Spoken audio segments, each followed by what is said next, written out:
देश की जनता, आज देश की बेटियां, देश की महिलाएं, देश का युवक, देश का नौजवान, देश का रोजगार करने वाले जो कर्मचारी थे वो सब के सब आज त्राही त्राही चिल्ला रहे हैं और किसी की आवाज़ कोई सुनने के लिए तैयार नहीं है। और हमारे प्रधानमंत्री विदेश घूमने से उनको फुर्सत नहीं है, इसलिए ऐसा प्रधानमंत्री रहे न रहे दोनों बराबर है। इसलिए ऐसे प्रधानमंत्री को हमारे देश की जनता न कभी बनाए और न इस तरह के लोगों के बारे में कभी सोचे। ये फांसीवादी लोग हैं, बल्कि ये हिटलर से भी आगे बढ़ करके है, जिसका देश चलता रहा और जिसका देश फूकता रहा, जिसके देश में खुद इसी का मुख्यमंत्री बीरेन सिंह कहता हो कि मणिपुर के अंदर ये पहली घटना नहीं है, ऐसी 200 से ऊपर घटनाएं घट चुकी हैं। लोगों को मार करके ज़मीन के अंदर उन्हें जेसीबी से उनको दफना दिया गया और उनके घरों को आग लगा दी गई। ये इस तरह का लोकतंत्र के अंदर हम तो जब गुलाम थे, जब ईस्ट इंडिया कंपनी हमारे ऊपर शासन करती थी, जब हमारे ऊपर ब्रिटिश पार्लियामेंट शासन करती थी, जब हमारे ऊपर मुगल शासन करते थे, हमारे ऊपर जब तुर्क शासन करते थे, तो उस समय भी इस तरह की घटनाएं देखने को नहीं मिलती हैं और ना ही इस तरह की कोई घटना और ना ही इस तरह का कोई ये वाकया देखने को मिलता है। ये शर्म की बात है। इतिहास में ही नहीं, आने वाली सदियों के इतिहास में, सभ्यताओं के भी इतिहास में इस तरह का कोई घटना नहीं घटा और ना ही ऐसा कोई घटना घटेगा। नमस्कार, मैं यहाँ जंतर मंतर पर मौजूद हूँ। यहाँ पर जो एक बड़ा धरना प्रदर्शन हो रहा है, यहाँ पर जो राहुल गांधी को लेकर और यहाँ की इनकी सदस्यता को लेकर और उनकी यहाँ पर जो मोदी और जो मणिपुर में अहिंसा फैली हुई है उसको लेकर यहाँ के लोगों से आइए हम बातचीत करते हैं कि ये तानाशाही सरकार। सर, सबसे पहले आप अपना नाम बता दीजिए। सर, मेरा नाम सज्जाद हुसैन हुआ, पेशे से अधिवक्ता है। प्रयास जो कर रही है, ये जो यहाँ जो धरना हो रहा है जंतर मंतर पे, इसका क्या कारण रहा है जो इतना बड़ा धरना यहाँ हो रहा है?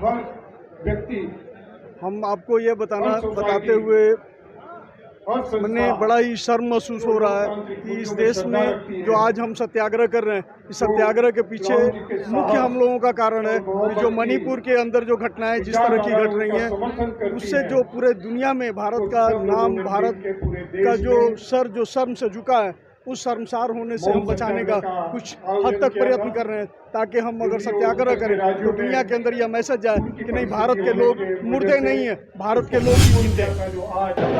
जो मणिपुर की घटनाएं जिस तरह से हमारे सामने आई हैं, ये घटनाएं नहीं आती अगर राहुल गांधी जी जिस तरह से शुरुआती दौर में ही सदन के अंदर उन्होंने कहा, जिनकी आवाज़ को दबाने की कोशिश की गई, जिन्हें सदन की सदस्यता भी खोनी पड़ी, जिस नफरत के बाजार में, आज उसी बात को लेकर के पूरे देश के अंदर यह सत्याग्रह का काम हम लोग कर रहे हैं और पूरे देश में इस सत्याग्रह को हम लोग फैलाएंगे और सत्याग्रह के माध्यम से हम इस तानाशाही पूर्ण सरकार के और देश के अंदर जो नफरत का माहौल जो पैदा किया गया है, जिस तरह से हर जाति विशेष के लोगों को, चाहे जो भी व्यक्ति अगर इस सरकार का और इस सरकार के नीतियों का विरोध कर रही है, जिसे ये सरकार देशद्रोही करार दे रही है, कहीं उसे मारने का काम कर रही है, कहीं नफरत फैला करके उन्हें कुचलने का काम कर रही है, कहीं उन्हें खरीदने का काम कर रही है। आप देख लें, जितने भी लोग अभी पार्लियामेंट के अंदर जो भी लोग आए, वो कौन से लोग हैं? जो इस देश का सबसे बड़ा घोटालेबाज है, जो इस देश का सबसे बड़ा अपराधी है।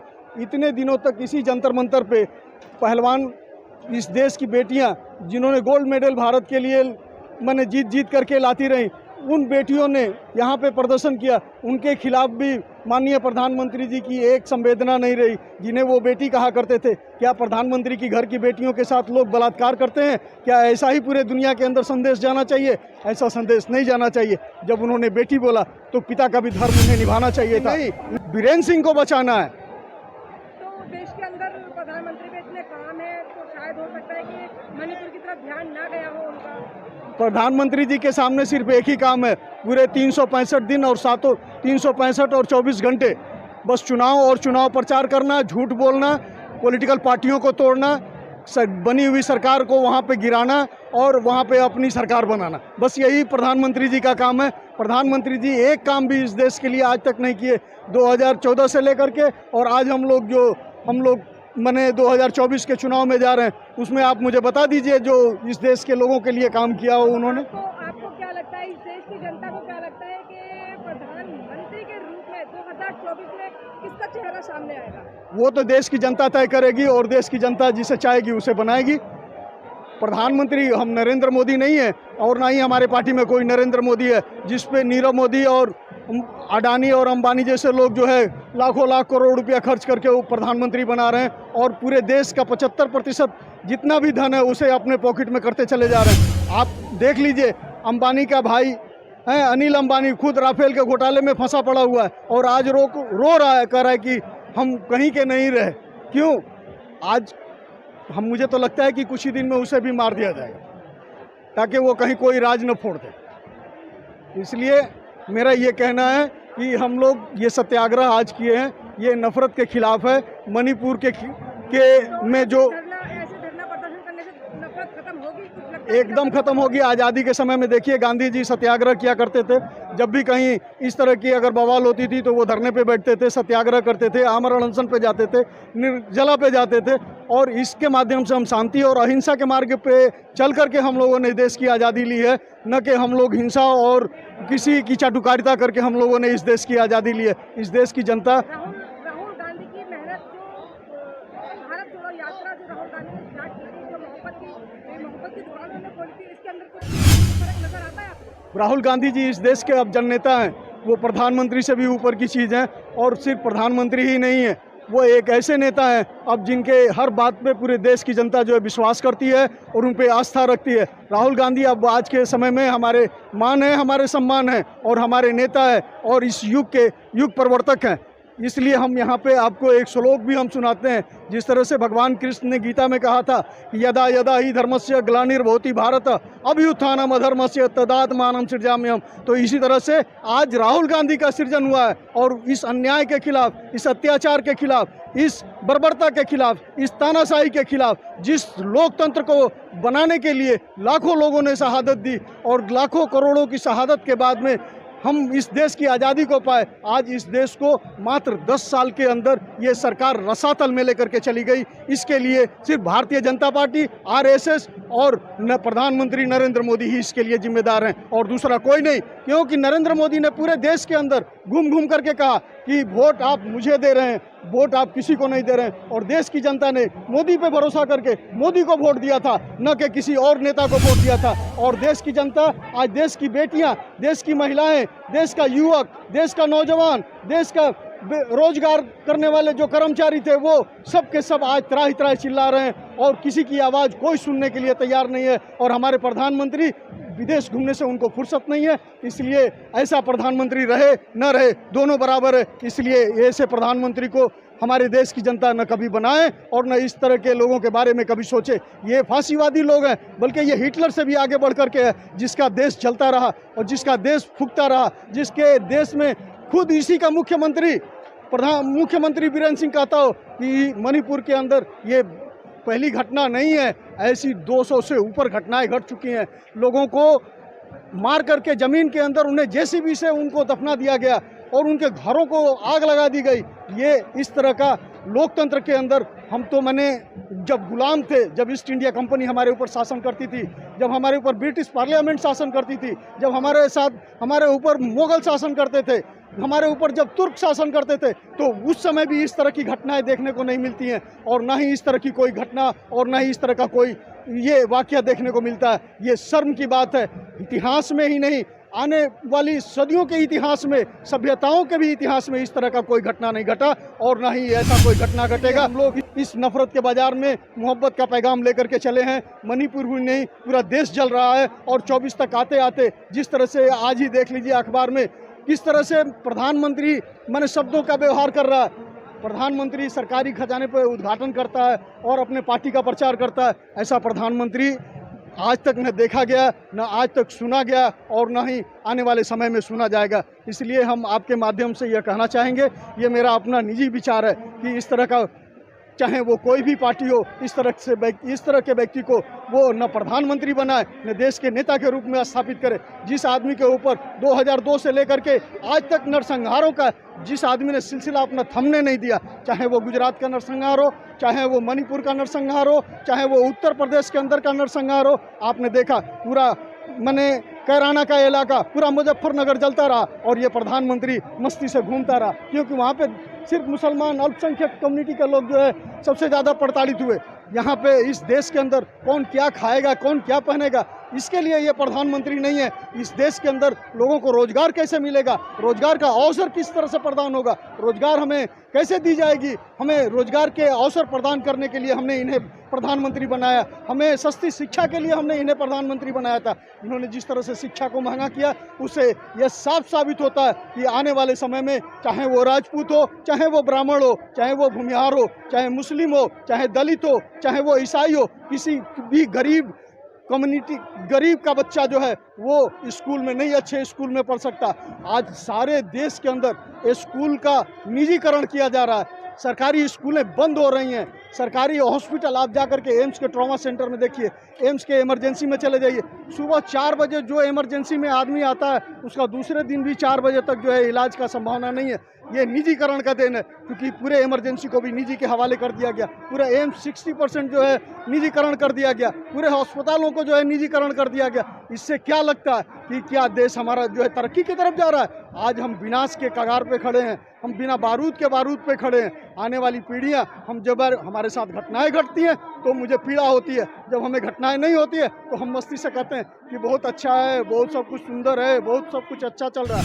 इसलिए हम आपके माध्यम से, आपके इस चैनल के माध्यम से हम ये कहना चाहेंगे इस देश के नौजवानों से, युवाओं से, बूढ़ों से, महिलाओं से, बहनों से, बेटियों से कि आप तमाम लोग उठे, इस मणिपुर ही नहीं पूरे देश को जिस तरह से मोदी जी की सरकार जला रही है उसके खिलाफ आप उठें, आवाज़ बुलंद करें। चिंता न करें कि कौन क्या करेगा, कौन क्या नहीं करेगा। हमें जिस तरह से आज़ादी के पहले हम शहादत दिए थे, हम आज भी उस शहादत को लेकर के हमें आगे की तरफ बढ़ना होगा, अपनी शहादत को देना होगा, तभी ये देश बचेगा और आने वाली हमारी पीढ़ियां बचेंगी। नहीं तो हमारी पीढ़ियां हमें इतनी गाली देंगी कि शायद वो सोच करके भी हमें परेशानी होती है।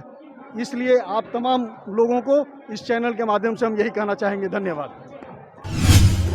ये तानाशाही सरकार, सबसे पहले आप अपना नाम बता दीजिए। उन्होंने सर, मेरा नाम सज्जाद हुसैन हुआ, पेशे से अधिवक्ता है। धमकाने का प्रयास जो कर रही है, ये जो यहाँ जो धरना हो रहा है जंतर मंतर पे, इसका क्या कारण रहा है जो इतना बड़ा धरना यहाँ हो रहा है? हर व्यक्ति, हम आपको ये बताते हुए मैंने बड़ा ही शर्म महसूस हो रहा है कि इस देश में जो आज हम सत्याग्रह कर रहे हैं, इस सत्याग्रह के पीछे मुख्य हम लोगों का कारण है कि जो मणिपुर के अंदर जो घटनाएं जिस तरह की घट रही हैं, उससे जो पूरे दुनिया में भारत का नाम, भारत का जो शर्म से झुका है, उस शर्मसार होने से हम बचाने का कुछ हद तक प्रयत्न कर रहे हैं, ताकि हम अगर सत्याग्रह करें तो दुनिया के अंदर यह मैसेज जाए कि नहीं, भारत के लोग मुर्दे नहीं है, भारत के लोग भी जिंदे हैं। आज दिल्ली प्रदेश कांग्रेस समिति ने आयोजित किया, मणिपुर में उसको आप सबने बड़ी मात्रा में यहाँ पर रह के सफल बनाया।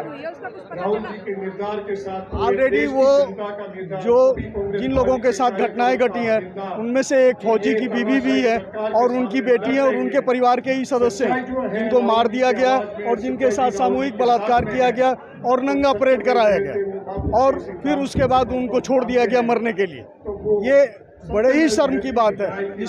और इसी सब बातों को लेकर के माननीय हमारे नेता श्री राहुल गांधी जी जो कन्याकुमारी से लेकर के कश्मीर तक जो पैदल यात्रा किए, यानी नफरत के बाजार में मोहब्बत की दुकान, जो मोहब्बत की बात जो करने के लिए उन्होंने जो यात्रा की, जो 3500 किलोमीटर की जो यात्रा रही, उस यात्रा से हम यही संदेश देना चाहते थे भारतीय जनता पार्टी की सरकार को, प्रधानमंत्री नरेंद्र मोदी जी को, कि आप ये जो पूरे देश के अंदर जो नफरत का माहौल बनाए हुए हैं, चाहे वो उत्तर प्रदेश हो, उत्तर प्रदेश में जाकर के देखिए मुसलमानों को टारगेट किया जा रहा है, दलितों को टारगेट किया जा रहा है। आप अभी उत्तराखंड में देख लीजिए, मुसलमानों को टारगेट करके उनकी दुकानें खाली कराई गई, लेकिन माननीय प्रधानमंत्री एक शब्द भी नहीं बोले। आप देखिए महाराष्ट्र के अंदर भी मुसलमानों के ऊपर वैसे ही अत्याचार हो रहे। सरकार उन्हीं की है, किसी दूसरे की सरकार नहीं है। हर जगह डबल इंजन की सरकार है, चाहे वो मणिपुर हो, चाहे वो उत्तराखंड हो, चाहे वो महाराष्ट्र हो, हर जगह डबल इंजन की सरकार है। आप देख लीजिए मध्य प्रदेश के अंदर मुसलमानों के साथ क्या हुआ। यही नहीं, पूरे देश में एक माने नफरत का माहौल, ऐसे नफरत का बाजार किया गया जिस हमारे प्रधानमंत्री जो है ये बोलते हैं कि हमारे देश के अंदर जो बेटी सुरक्षित है, हर तरीके से सुरक्षित है, और हमारे देश के लोग ये बोलते हैं कि बेटी हमारे देश में सुरक्षित नहीं है। ऐसा क्यों? अगर ऐसी बात है तो फिर कठुआ में क्या कर रहे थे लोग, फिर निर्भया में क्या कर रहे थे लोग, फिर आपको जो जंतर मंतर पे जो पहलवान बेटियां जो बैठी हुई थी वो क्यों बैठी हुई थी, जो उत्तर प्रदेश के अंदर जो महिलाओं के साथ बलात्कार हुए भारतीय जनता पार्टी के विधायक और सांसद जो उसमें इन्वॉल्व देखे गए वो क्या था।